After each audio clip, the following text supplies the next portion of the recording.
Hi, my name is Patty Hoppe, and I'm the principal here at RCS Elementary. Thank you for joining me. Once a month, I get together with parents. We sit around a table, and the time is called Table Talk. And we talk about RCS Elementary, what's going well, and what we can improve on. First of all, I want to thank you for joining me as we start a brand new school year. We are excited about 2019-20. We are so glad that God has called the students that He has and the families like you to RCS. And we look forward to partnering with you this year. Today we started off Table Talk by introducing ourselves, and Dr. Jerry Eshelman, our superintendent, also attended. I asked parents what they feel is going well at RCS, and so I'd like to share a couple of those things with you. One parent stated that they felt the beginning of this school year was an easy transition for their students, or for her children rather. They jumped into classes and knew the building and knew the teachers, and we created some smooth systems for her children. So we appreciated that input. Another parent shared how they feel the communication between the school and the parents is very good this year.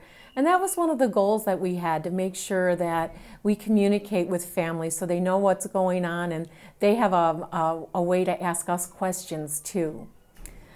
Another parent said that she feels that teachers really care about students here. And she specifically mentioned our pickup line, how every teacher opens a door for a child, puts the child in, and there's a smile. And that's not fabricated, that's authentic. Our teachers really do care about students.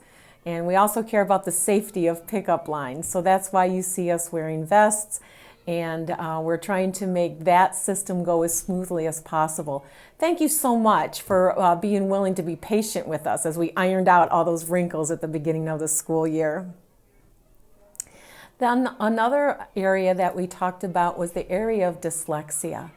So at our school, we have 5 tutors who come on campus to tutor students who have been recognized with dyslexia.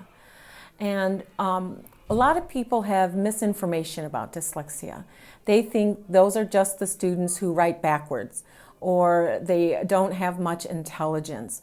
But really, that's not the truth. Students who have dyslexia just learn in a different way, and it's a phonemic awareness and phonics issue.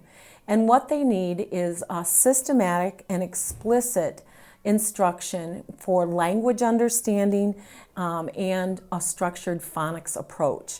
So we keep an eye on children starting in kindergarten and first grade to see if they're making phonological advancement, and if they're not, we recommend that our dyslexia tutors take a look at them to see if something is there that we're missing. And so those tutors come on campus, they work with our teachers, and it's something that I feel we're really serving students well in. Got some fantastic feedback from parents, and some of our students who started dyslexia training in elementary school are now able to continue that in middle school. So it's a great program. So I asked for some ideas. What are some ideas that can make RCS even a better place? And one parent said, I know this sounds really simple, but could there be a link in Friday Fun Facts that shows the cafe menu for the month? And I said, well, that sounds pretty easy enough.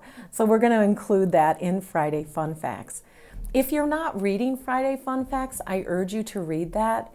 It comes out once a week on Fridays, and it bullet points the most important announcements for the elementary school each week. We also include some pretty good information with links attached so that you can click on certain areas and read more about it. So I encourage you to do that. One parent asked also, speaking of Friday Fun Facts, if the high school sports schedule could be included in Friday Fun Facts. And we thought that's a great idea, so that parents don't need to go to another page to look at a schedule. There could just be the schedule right in Friday Fun Facts. And I love that because our high school sports events are times when the entire RCS family gets together, preschool all the way through high school, and we cheer on the Cougars. So be looking for that schedule in your Friday Fun Facts.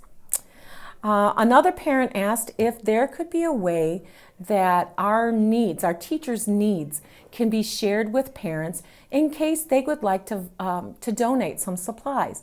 For instance, we had a teacher forget to put something on the school supply list. She needed 25 erasers or something like that. And if we would have let parents know, maybe there's a parent that could pick those 25 erasers up, or even have it in their house. One parent said, I think I have 25 erasers in my house. So we're going to be working on a way as a district to include perhaps a sign-up genius, or a way that you can click on a link and see some of those small needs that we have at our school. And if you're willing, if you're able, and if that's your heart, we'd be happy to accept your donations. The last thing that we talked about was a really great idea brought up by a parent, and I love this idea. And that is being more intentional in having our high school athletes be an influence and a positive role model for our younger students. So we talked about ideas like maybe some of our athletes could come into our classrooms and read a story. Or maybe some of our student athletes can adopt a classroom. And how much that speaks from both sides.